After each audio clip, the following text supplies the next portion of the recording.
Tales to Terrify.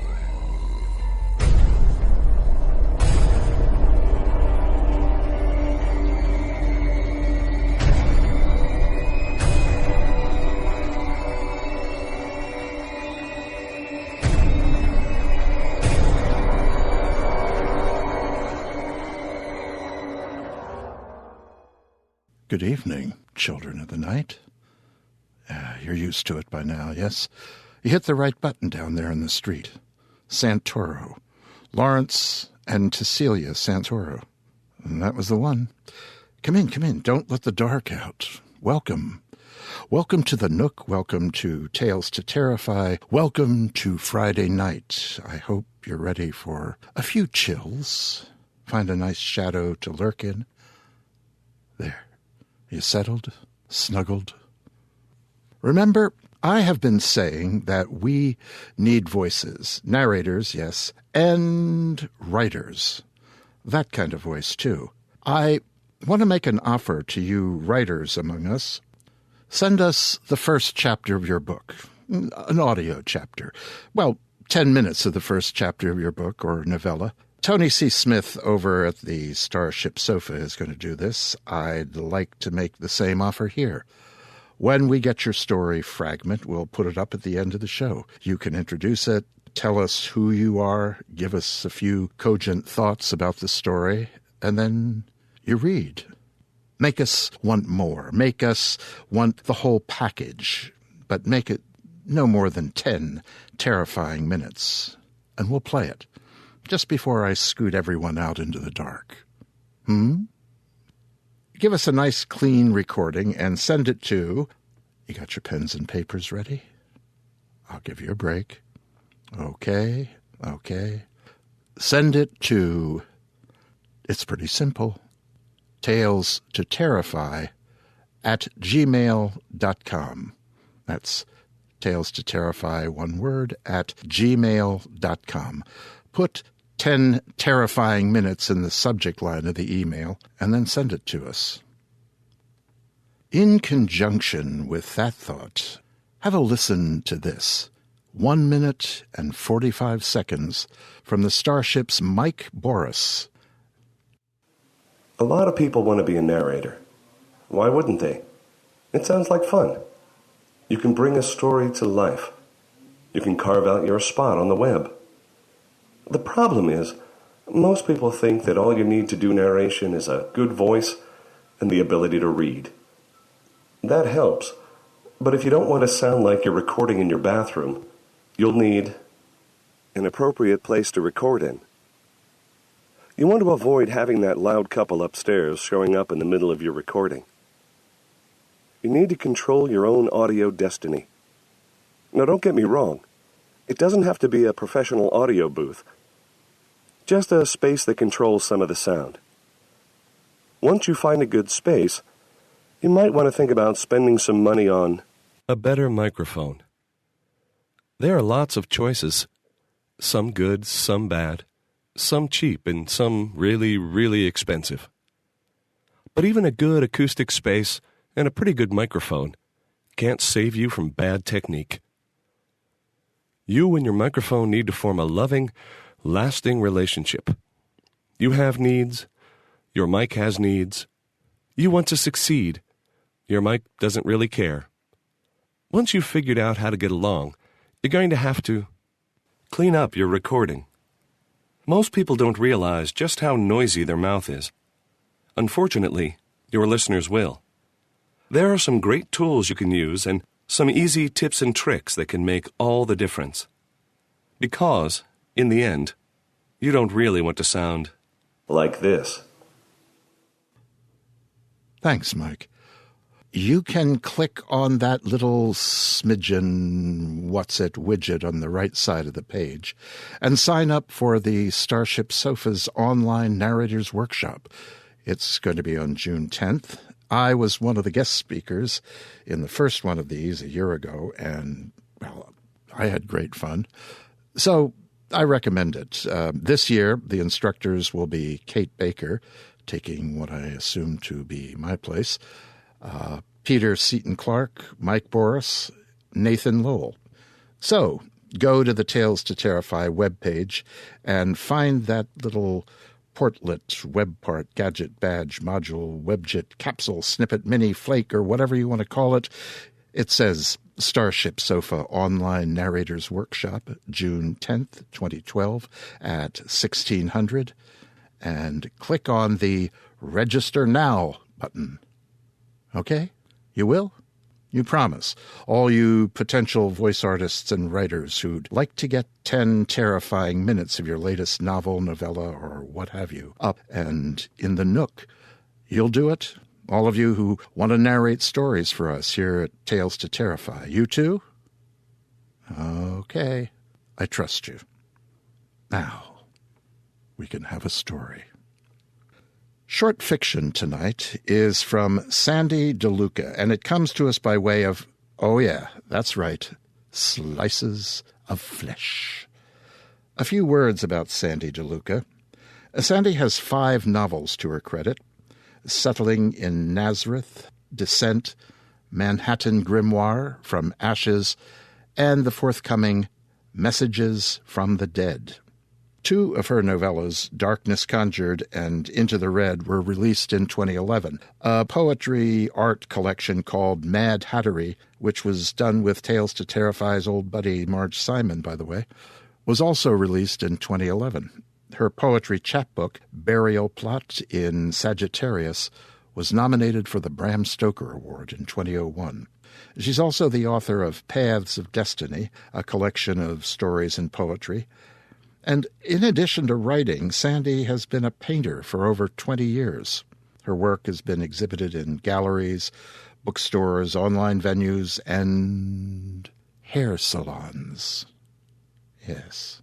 She has done covers for various small press venues. Her newest novella, Rain of Blood, is now out on the Delirium novella series. Settle down for a nice Creeps in the Attic tale from Slices of Flesh. Here is Sandy DeLuca's When the Dead Rise. I shuffle through old photo albums, gazing at faces of dead relatives. They died violently and mysteriously, even my grandmother back in 2002. I'm not sure what happened to my mother. I'm the only one left. I lock the attic most nights, but come back every year on the 1st of November, waiting for the inevitable, knowing blood will be shed, and to remember a chilly autumn night 12 years ago when my cousin Amanda met her fate. We were both 8 when she'd come from Providence to visit Granny and me in Salem, a place where I'd lived since my mother disappeared 6 months before. I once thought I could have saved Amanda, but realized no one can change fate or my family's evil legacy. Amanda's voice seemed distant that evening as rain poured down and thick fog rose from the ocean. I wonder if the dead can hear us, she said as she thumbed through the dusty photo albums. I stood in front of Granny's antique mirror, admiring the way I looked in an old lace dress, a wide-brimmed hat perched on my head, and rhinestone necklaces draped around my neck. I don't like to think about things like that. I spun around, layers of lace lifted and swayed. The jewelry shimmered, catching color and patterns, reflecting on the rain-spattered window. I think about it a lot, she said, when she removed a photograph of Uncle David from the album and tacked it on the wall. I think our uncle can hear us. I tried to break Amanda's dark mood. Want to dress up in one of Granny's dresses? No. I want to look at the photos, she said, as she pinned a snapshot of Aunt Sally next to David's. I get bored with playing sometimes. Besides, I'm waiting for something to happen. Oh, like what? I'm waiting for the dead to rise. Stop it! You're being creepy. I touched her face. She felt cold. Salem, Massachusetts was scary enough with its dark legends and bloody history. Amanda added to the uneasiness I felt. Once again I tried to get her mind off death, but I tried in vain when I said, maybe we should go downstairs and help Granny frost the cookies. Ignoring me, Amanda said, Wasn't Cousin Rachel pretty? She held a photo up to the light and then placed it next to other photos on the wall. Yes, she was, but she's dead now, so what does it matter how pretty she was? There's beauty in death. Well, I'm not really interested in finding out for a long time. I slipped off the dress, removed the hat and jewelry, and then made a neat pile. I'm going downstairs. Are you coming? Amanda closed the album and began to shuffle a deck of tarot cards she'd found in a box. She flipped them over, seemingly mesmerized with the deck's odd artwork, dark figures floating above the town of Salem. They died 2 years ago tonight. Cousin Rachel, Aunt Sally, and Uncle David. I was here that night and remember them laughing and joking before they left the house. She picked up the deck of cards, shuffled, and then laid it down again. Cops found them in an alley by the docks. Aunt Sally was nailed to a door like she'd been crucified.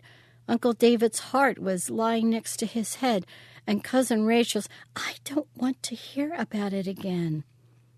She turned over a card illustrating a ghoulish figure walking through the Charter Street Cemetery, and then she looked at me and said, Don't you know they'll come back tonight? The stories aren't true. The police arrested a guy for their murders, and nobody ever comes back. She pouted. The guy they arrested didn't do it. Oh, really? She nodded. You know the story. There's something evil here, a demon that takes us all sooner or later. It kills our family, one by one, but we never really die. Our relatives wake up every year on the 1st of November when the sun goes down. They come back to kill others and then bring the souls to the demon.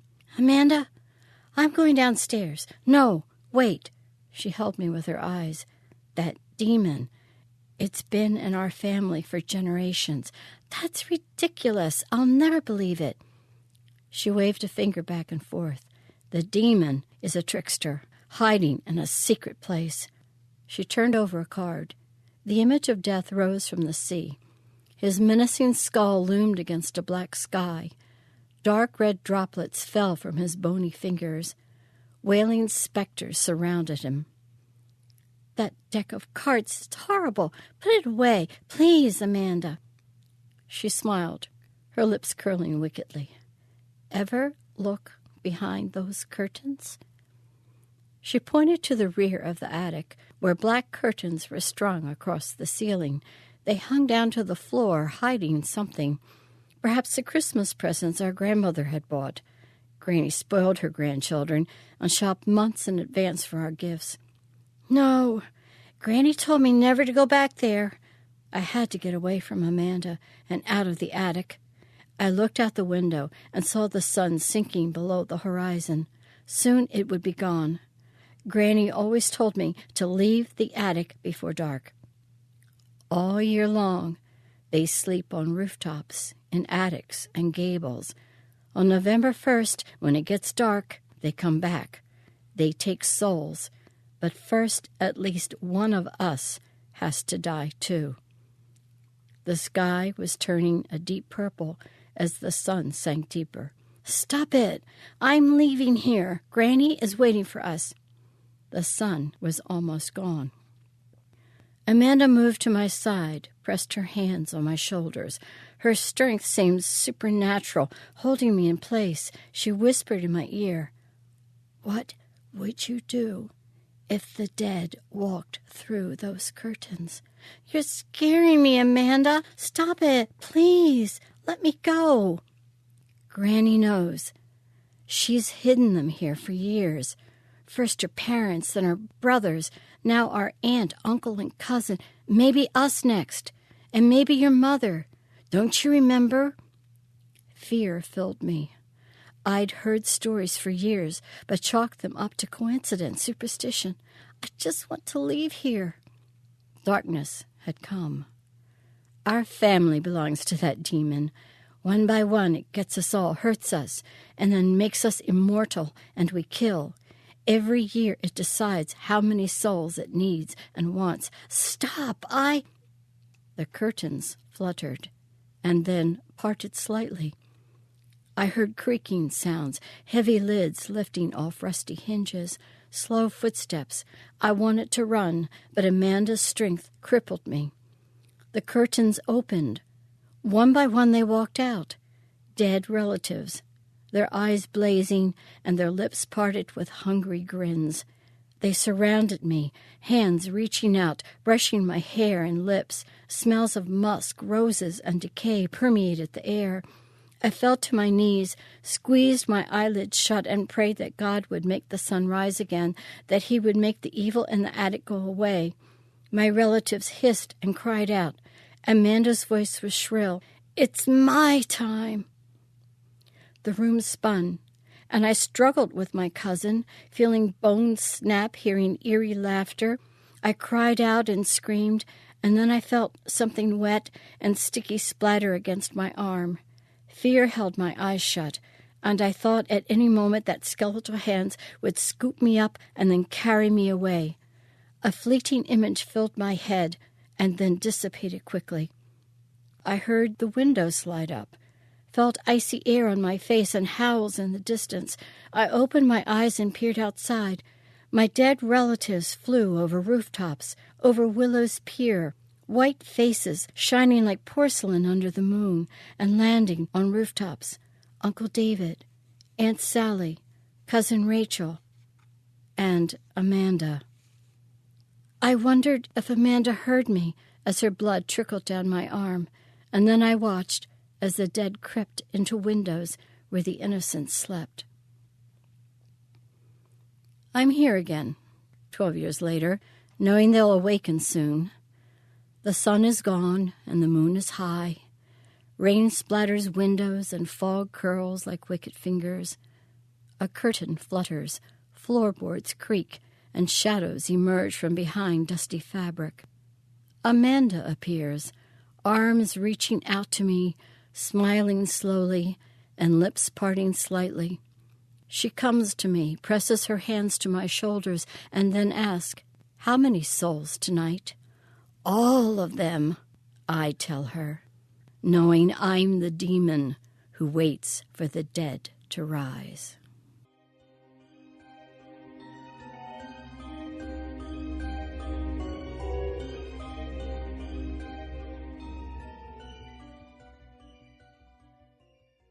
If you are new to the Nook, Slices of Flesh is a collection of horror flash fiction published by Dark Moon Books. The book launched at the World Horror Convention this past April, and it features work by 90 of the top authors in the field of horror and dark fantasy.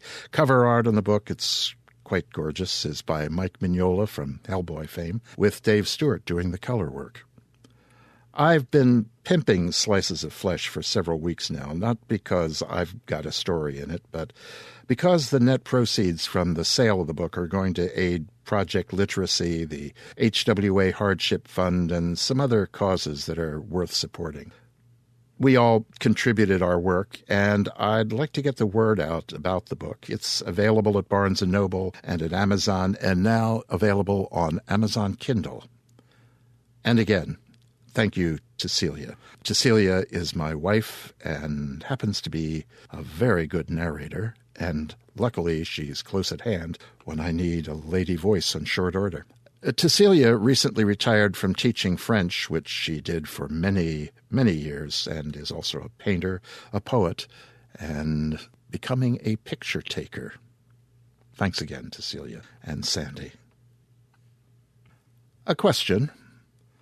I'm embarrassed to ask it. How did you like last week's Lovecraft show? If you weren't here, you can amend your life at any time and go peer into the archives when you get home. Episode 19. Am I fishing for compliments? Well, maybe I am fishing for comments, really.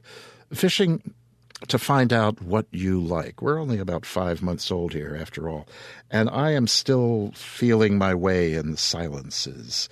Last week's show was a departure from our Big Sisters format, a single story, an 85-year-old piece by a man dead these 75 years. No facts section, but a few comments from me about Lovecraft. a few breaths full about my personal connection to that tale. No short fiction, no poetry. I even resisted the temptation to intone, "That is not dead which can eternal lie, and with strange eons even death may die." And now I did it. How could I resist? Obviously, I couldn't. Now, I am looking for your thoughts. We have a forum. If you're downloading directly from iTunes or some such audio strip mall, please go to our website. It is at http://tales2terrify, all one word, .com/ and after you've clicked on the donate buttons to pony up a few quid or a couple bucks to keep us rich in bandwidth and imagination, and after you've checked out the widget for the Narrator's Workshop, then click on the forum button. Go, comment, let us know. As mentioned before, this is not my own personal reading, writing, pondering nook, but sometimes I really do want to read a few things from my own soul's archive. The Color Out of Space is one of those. So there. Where else could I stand up to the world and say things such as, "The blood roots grew insolent in their chromatic perversion"? Lovecraft.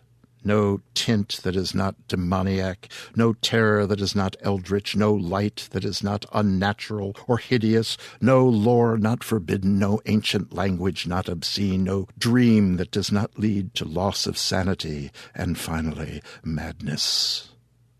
So let me know if you enjoyed it, and if you'd like more of that ilk.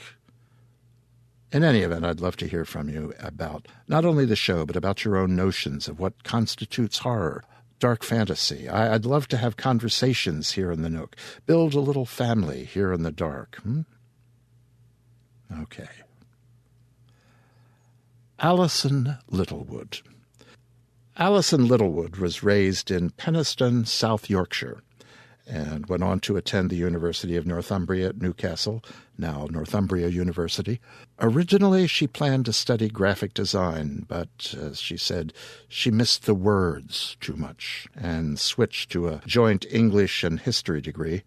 She followed a career in marketing before developing her love of writing fiction. She now lives near Wakefield, West Yorkshire, with her partner, Fergus. A Cold Season from Joe Fletcher Books is Alison's first novel. It was inspired by her winter commute to snowy Saddleworth. Alison's short stories have appeared in numerous magazines, anthologies, and such, including Black Static, Crime Wave from TTA Press, where Tonight's Tale first felt ink in issue number 11, and Not One of Us, as well as the British Fantasy Society's Dark Horizons. Other stories of hers have appeared in the charity anthology Never Again, as well as Read by Dawn Volume 3 and Festive Fear 2. Here is Alison Littlewood's 4 a.m. When the Walls Are Thinnest. 4 a.m. When the Walls Are Thinnest by Alison Littlewood. Stumpy Ellis told a lot of stories about how he lost his thumb, and they always seemed to involve violence and grinding and eyes. I was the only one who heard the real story, and I never would have told. Stumpy had a temper, and a man with a temper in prison is like a powder keg in a room full of lit matches. He had a shine in his eyes, Stumpy Ellis, a cold, dangerous kind of shine. It was like seeing a flat, wide sky in there, a grey sky, although the sun was shining in the yard when he stuck out his hand, the one with only half a thumb, and asked if I had a smoke. I looked at those eyes and took a cigarette from my pocket without seeing what he had to trade. If I had learned one thing inside, it was when to resist and when to bend. He muttered around the cig in his mouth to my back, "Payment." I turned and waved his words away, no problem.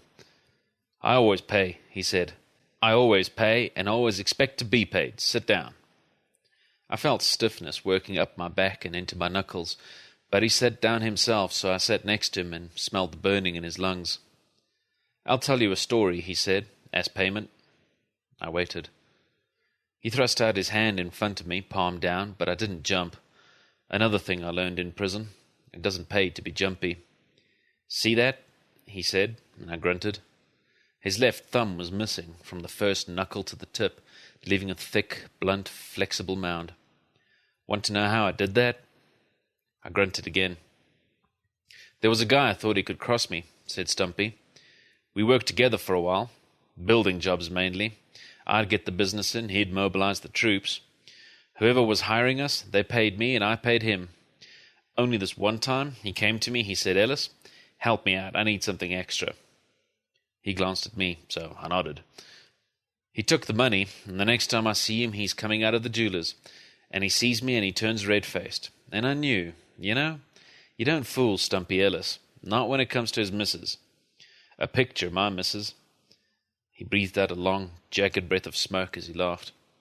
"Blonde, tits out here, legs up here."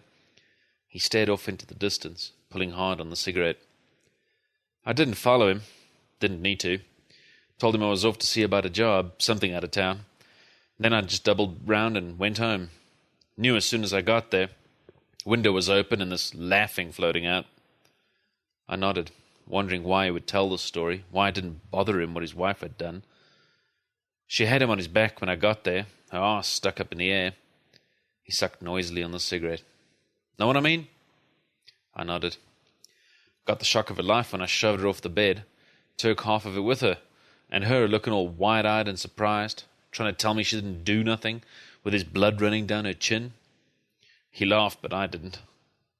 So he was there, practically begging, so I stopped punching, and she's digging in the cabinet and comes to me with the gun. I raised my eyebrows. "My gun. My own gun. Keep it for, special occasions, And she's holding it with her hands shaking everywhere and screaming, and then she points it in the air, only she's still shaking, and then she squeezes too hard and she fires it. And the only person more surprised than her is me, because half my thumb's gone, and there's blood everywhere, all over the sheets, all over me, and all over the little prick who started it all. And I figure, she's my missus. What sort of a man answers missus? So I turns round to him, my old mate, and he's laughing at me. "See that?" he says, and his voice is high as a girl's. "See that?" And he keeps looking at me and laughing. He stubbed out the cigarette, then spread his hand and stared at his thumb. "Put his eye out," he said. "What?" I said I put his eye out. He hooked his thumb and mimed gouging. Didn't even feel it. My thumb all covered in blood and half missing, and I didn't even feel it. Seems it wanted it, you see. My thumb knew what it wanted, and it took it. He looked up. Fucker never looked at my wife again. He spluttered laughter and nudged me in the ribs. I laughed. It wasn't funny, but I laughed anyway. He nudged me again. "See him?" He indicated an older man, thin, with white hair. He walked in a wide circle around the yard, his eyes fixed on the ground. "Librarian," Stumpy said and chuckled. "If you want to know anything, ask a librarian. He's the one who'll get you out of here." "What?" I said. "What?" he says. "Escape, that's what. That's the man who'll show you how. Just climb right out." He gave a dry laugh. "Climb right out." I waited for him to say something else, but he shook himself. "Another story," he said, and stood. "You'll have to pay me for that one. You'll have to pay me good." And he walked off without saying anything else, swaggering his way across the yard, just as the guard called time. I knew Stumpy hadn't told me the real story about his thumb, and I didn't care. What he'd said about escape, though, it stuck in my mind, and that was dangerous. Curiosity could get you killed in prison as well as anywhere else. I didn't approach Stumpy again, but when I got my lunch, I saw an empty seat by the librarian, and I took it. If Stumpy knew something, he was a middleman. I didn't deal with middlemen. I nodded to the white-haired man next to me. "Cy Jameson," I said to him in a low voice, short for Simon. He glanced at me, looked away, and said nothing. "Here, you're the librarian," I said, but he went on grinding something over and over in his teeth. "If you want to know anything, ask her," I began, but he stood, pushing his chair back so hard it rocked on two legs before slamming down behind him. He picked up his tray and was gone. It took a moment for the sound of eating to resume, the scrape of cutlery, the low buzz of conversation. I didn't realize Stumpy had sat on the other side of me until I heard his voice. "He won't give it up, that one," he said. "You can't just introduce yourself to the librarian." I almost laughed, then remembered the flat metal shine in Stumpy's eyes and swallowed it down. "You have to earn it," he said. "They don't come cheap." "What does he want?" "Ah," said Stumpy, smiling around a mouthful of sausage and mash. "Not like that. Smokes and money, they won't cut it. You have to do something for him." "What?" I said, although the real question, the one I was thinking, was why. He was nothing but an old man who spent his days sorting battered paperbacks. "Nothing you can do for him, not in here. On the outside, though, once you get out."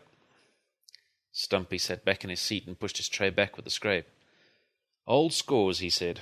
"You might have noticed, but in here old scores go around and around. They don't break up and they don't fade. Just go round and round in a man's head, never getting any smaller. Looking for payment. And him, he'll never get out. He's a lifer like you." "Why doesn't he just climb out?" I said and smiled. Stumpy grinned. "He'll never leave, not that one. He likes it here. He's fed, he's watered. Says he'd be happy to stay here forever, only he's scared someone would notice eventually." I snorted. I guess the shine in Stumpy's eyes didn't seem so dangerous when he wasn't looking straight at me. And I had been wrong to ask, wrong to even think about getting out.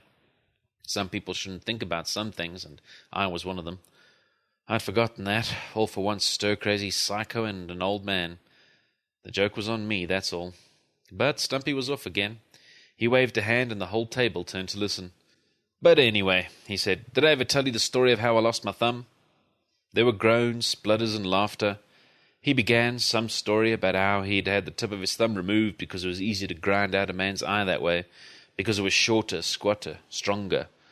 And I knew that this wasn't the real story either, but I also knew something else. If anyone got to hear that story, the real story, it was going to be me. I didn't say anything, though. I just sat and ate and listened, because prison was like that. You learned when it was time to wait. You did a lot of waiting. I guess you got a feel for it. I left Stumpy alone after that, but I always had cigarettes in my pocket, so I was ready the next time he put his hand out in the yard and asked me for a smoke. "Never leave home without them," I said, and passed one over. "You don't even smoke," he said, "but I'll help you out, don't you worry. You don't even have to pay me." He scraped a match on the ground and lit the cig, shielding it against the breeze, which blew occasional spits of rain in our faces. I was about to walk away when he gestured towards something. "He's never short," he said. I turned and saw the librarian sitting on the ground nearby. His knees were drawn up under his chin, his posture that of a younger man. His eyes were a pale, piercing blue. Then I saw him reach out with one hand, and he did something with his fingers. I couldn't quite see what it was, some kind of twist, some kind of flurry, and I lost sight of his hand for a split second. Then it was back, and the librarian put a cigarette to his lips. It was lit and battered-looking, half-smoked. "Never lacks for anything, that one," Stumpy said. "Just reaches out and takes it." I shook my head. I couldn't see how he'd done it, and I didn't know what to say. "Climb right out," said Stumpy. "That's what he says, only I don't quite have it yet. But one day I will. They'll wake up and I'll be gone." He turned to me, eyes agleam. "I'll show you," he said. "You'll be there. You can listen anyway, and you'll know I've done it. I'm moving cell." I raised my eyebrows, and he nodded. "God owes me a favor. I'm moving tonight." "What do you mean?" I asked. "About climbing out. You got a plan?" He shook his head, narrowing his eyes against the smoke of his cigarette. "Don't need a plan," he said. "I've got a book. His book." He nodded towards the librarian. "And I made a promise. Got a score to settle." There was something about the way he looked. "Is it true?" I asked. "Are you going?" He shook himself. "Everything I tell you is true," he said. "Didn't I tell you how I lost my thumb?" And he was away, waving the stub of his cigarette in the air, his eyes flat and grey and staring off into the distance, focused on nothing I could see. He told me how he'd lost his thumb when he ground it so deep into a man's eye it severed against the skull. The man had been screwing his wife, who was tall and brunette and had tits Stumpy paid a year's salary for. When Stumpy pulled his thumb out of the man's eye, he left the tip behind, protruding from the socket, all the evidence the pigs needed to put him away. That afternoon I lay on my bunk, staring at the ceiling. I wasn't sharing, but had taken the top bunk, so the ceiling was close. I listened to the quiet from below and the noise from the corridor, the banging, half-shouts, the footsteps. I heard when Stumpy moved into the cell next to mine. He was talking to the guards, loud and cheery and familiar, setting things down, doors sliding and slamming. Then, after it had gone quiet for a while, I heard his voice at my door. "Come in," he said. "Be my guest." He came in, his walk quiet and steady. His jauntiness had gone. I sat up on the bunk, and when I saw his face, I jumped down. "Smoke?" I offered. He waved his hand. "Not this time. This one's on the house." He turned, and his eyes looked pale, the shine in them absent, leaving them watery and somehow naked. I thought someone should know," he said. "I'm going, later, tonight. I thought you should know." He pushed something into my hand. It was a crumpled photograph of a woman. She looked about 40, her hair mousy, clothes nondescript. She had a good smile, and laughter lines around her eyes, and no kind of tits at all. "My wife," he said. "That's my wife." He looked down, and I saw that his eyes were full of tears. "I got her a gardener," he said. "I got her a house and a big garden, and she was always going on about it, so I got her a gardener. But she kept saying how she wanted this gazebo, a love seat," she said. He paused. "A love seat. And I couldn't expect a gardener to build," she said. "I was the builder, and she wanted me to do it. So I did. I got this gazebo, stupid word for a stupid thing. It was just a frame that wouldn't even keep the rain off, and a bench. Big enough for two, she said. She said. I didn't say anything. So I started putting it together, only the damn thing wouldn't go straight, and I was nailing one side together when the other one slipped, and it fell right on my thumb. He looked at his hand. "Blood everywhere," he said, and I screamed. She took me to hospital, and they took the end off, but she kept looking at me like, I don't know. I waited. She looked at me like I was a little kid who'd wet his pants, all the time, like I'd let her down. And then later when we got home, later after when they took me away, she looked at me then too, like something the dog had shat out on the carpet. She looked. The last time I saw her, and she looked at me like that. She never visited me, Never did. Not once. His face twisted. She said she was leaving. I was in the fucking hospital, and she tells me this. She'd been seeing him, her and the fucking gardener, all the time. Fucking. I put my hand on his arm, and he looked at it and shook it off. I sorted it, he said. I sorted him. I had a gun. Remember me telling you that? And they took me away, and they put me in here. But I'm not staying. I'm going to see her again. He punched his fist into his palm, over and over. I can still see her, he said, the way she looked at me with those eyes. Those eyes. He sat there for a long time. Finally, he stood and turned to me, although he still wasn't looking at anything. Not really. People think it's just a bit of your thumb, he said. But it hurt. It hurt. He walked out of my cell then. That was the last time I saw Stumpy Ellis alive. I woke, staring into the dark. I got the feeling something had woken me, but I didn't know what. The night was full of noises. Men muttering to themselves, rasping snores, guards' voices, metal on metal. Prison is never silent, even at night. It was one of those things I missed about the outside, real silence. Then there was an almighty, shocking bang from the cell next to mine, and a shudder, as though I could feel whatever it was through the walls, the floor, the bunk. The banging noise seemed to hang in the air, echoing. After that came a wet splatter, like rain, heavy droplets landing on concrete. It seemed to go on for a long time. Prison was never quiet at night, but it was quiet then, like never before or since. The texture of the air grew heavy with listening, turning to grey speckles before my eyes. I was the one who broke the silence. "Stumpy," I said. "Stumpy, you there?" And there was nothing, not one sound coming back. Not one. I slipped down from my bunk and went to the bars, looked out into the corridor. There was a wet gleam on the floor outside Stumpy's cell. I couldn't see any further, but I heard the footsteps of the guards come running. They stopped. Then the nearest splatter of one of them losing their lunch outside Stumpy's cell. "They say his insides turned to soup," someone said, "as though he'd taken a dive off a building, everything smashed up." They say his skull shattered. Every bone in his body broken, just like that. He must have jumped off his bunk, only they say it wasn't high enough to do that kind of damage. Even if it hung from the ceiling, it wasn't high enough for that kind of damage. It was lunchtime, and it was all anyone could talk about, although I said nothing at all. I just kept replaying those sounds in my head, the bang echoing on, and the long splatter that came afterward. The thing Stumpy said over and over, "Climb right out. That's what I'm going to do. Just climb right out."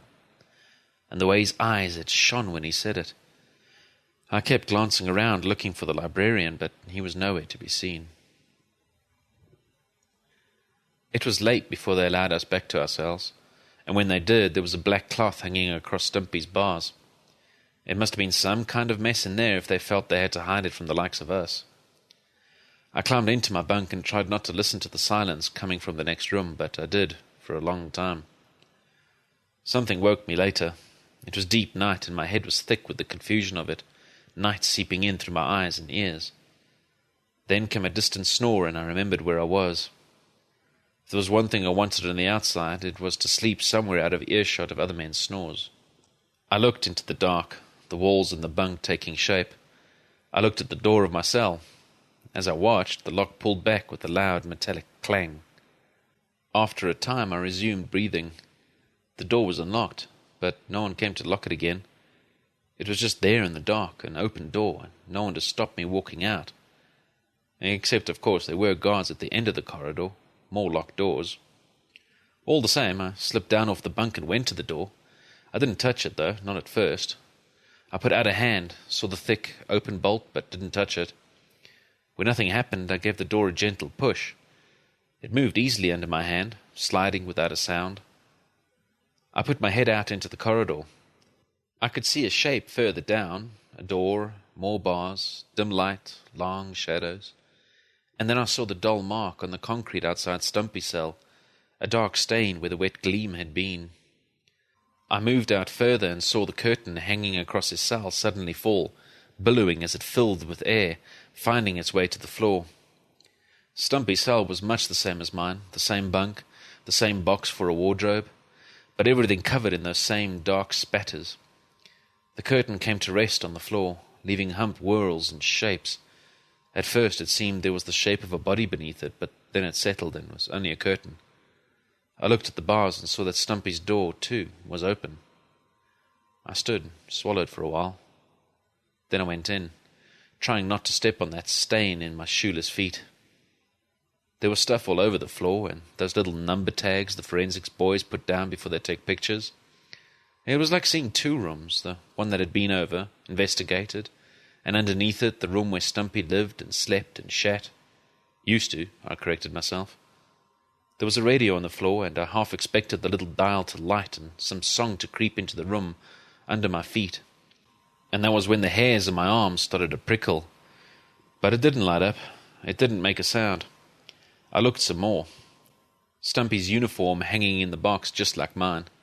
His stuff underneath that, a couple of pictures, a newspaper, a book. A book. I picked my way over there, half expecting to hear the door lock behind me, but nothing happened. I just went over there and nothing happened, and I picked up the book. The cover was some kind of cloth, rough under my fingers. I ran my hand over it and felt grooves, lettering I couldn't make out. A dark sliver of thread was tucked into the pages. I stroked the cover. A stain had soaked into it, and I pulled my hand away. My thumb felt damp, just the tip, and I stared at it.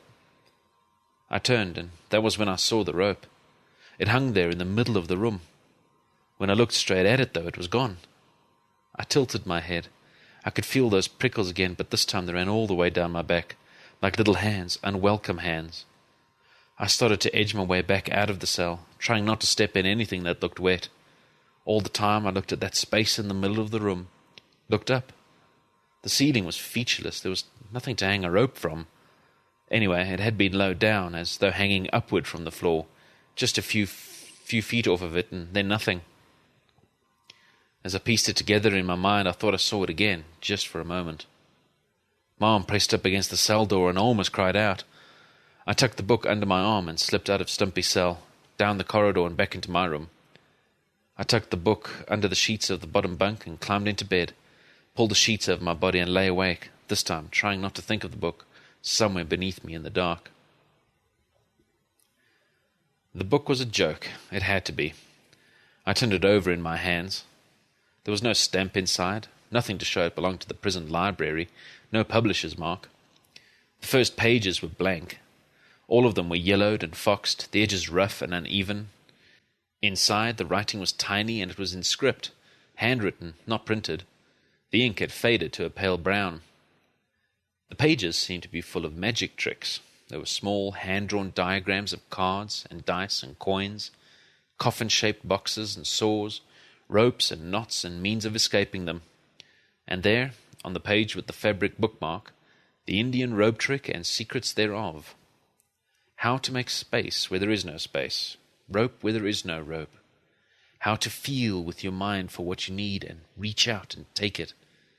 There was a lot of stuff about dimensions, about how the things you needed were all there somewhere. Somewhere there was a rope, somewhere a door. About bending things with your mind until what's there is also here. Think of a reason, it said. Think of a reason and the rope will answer. Hold it in your mind as you climb and the rope will not fail.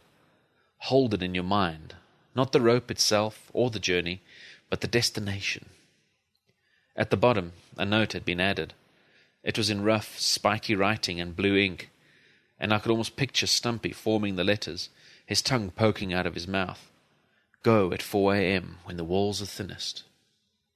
I snapped at the book closed and stared at the wall of my ceiling, smiled and shook my head as though Stumpy was having one last laugh. Did I ever tell you how I lost my thumb?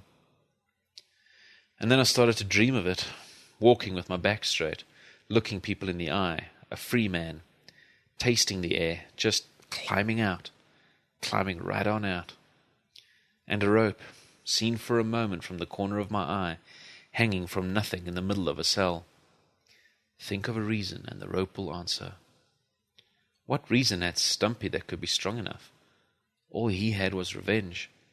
I saw again the way he talked about his wife and eyes and grinding, all the time staring at that thumb of his obsession, but it hadn't been strong enough to get him out. I had no thoughts of revenge. Everyone I hated was already dead. I had no love either, no one waiting. So I tried to think about why, and what came to my mind was a park, a soft green park where people sat in the sun. They splotched the grass in 2s or 3s or 4s, talking and laughing, the girls wearing white halter tops so you could see their shapes beneath. I stood there. I would stand there, and I would turn my face up to the sun and breathe. Only that. His insides had turned to soup. In the cell next to mine was a rope. It hung in the air beneath a blank ceiling. I looked again at the book, and in that second, just in the corner of my eye, it looked as though the tip of my thumb was gone. My left thumb, from the middle knuckle to the nail, leaving only a thick, flexible stump. I pulled my hand back, dropping the book. I should burn the thing, I thought. Take a match, strike it on the concrete floor, and burn the damn thing right here in my cell. But I didn't strike the match, and I didn't burn it. What I did was slip it back beneath the sheets of the bottom bunk, then sat down and stared at the wall for a long time. Some people shouldn't think of some things. I knew that. I was one of those people. Waiting. I was good at waiting. But somewhere in the cell next to mine was a rope. Go at 4 a.m. when the walls are thinnest. I swallowed. However stupid the idea of the rope, it was too late. I knew I couldn't let it go, and it wouldn't let go of me. The cell door wouldn't open. I tried to slide it, and it wouldn't move. I got my weight behind it and pushed, hard, but it wouldn't move. Of all the things that occurred to me might go wrong, I never once thought that the door wouldn't open. I glanced at the clock. It was 4:03 a.m. Kicked the door. It still wouldn't open. I sat down on the bottom bunk and felt the book beneath the sheets. All the air went out of me, and I sat like that, my head down, for what seemed a long time. When I looked at the clock again, though, it said 4:07.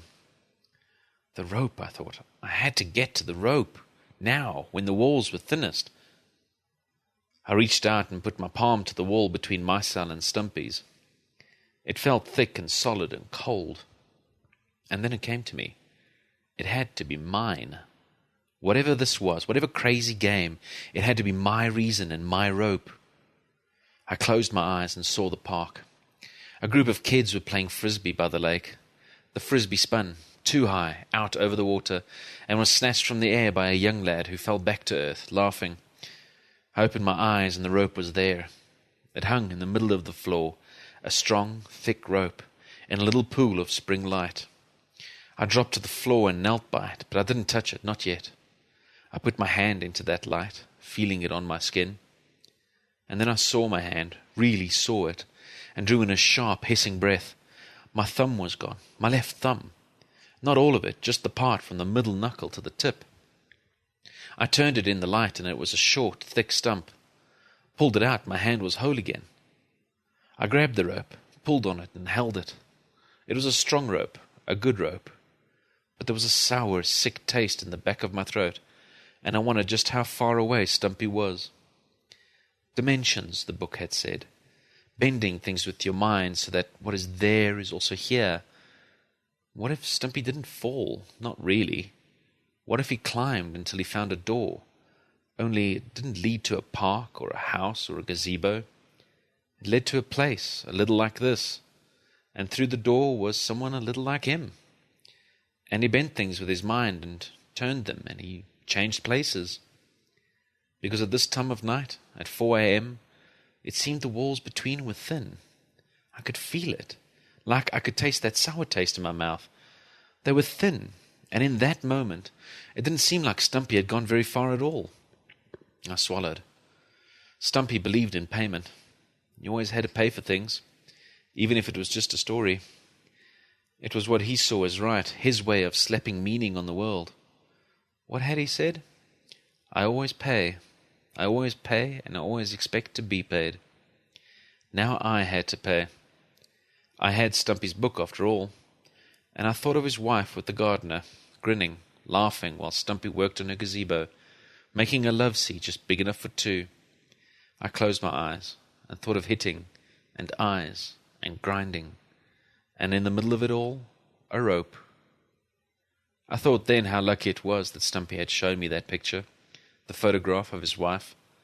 How lucky it was I knew what she looked like, because I had a feeling I'd be paying her a visit real soon, and then we'd have a chat, a quiet little chat, me and Stumpy's wife. Payment. I looked up, swallowed hard, trying to get rid of that taste, and I tried the rope once more. It was solid. So I took hold and lifted my feet from the floor and wrapped them around it. I closed my eyes, then opened them again, but didn't look down. I saw only that park, the sunshine, felt the clean air in my lungs. I saw them and held them in my mind, and I started to climb.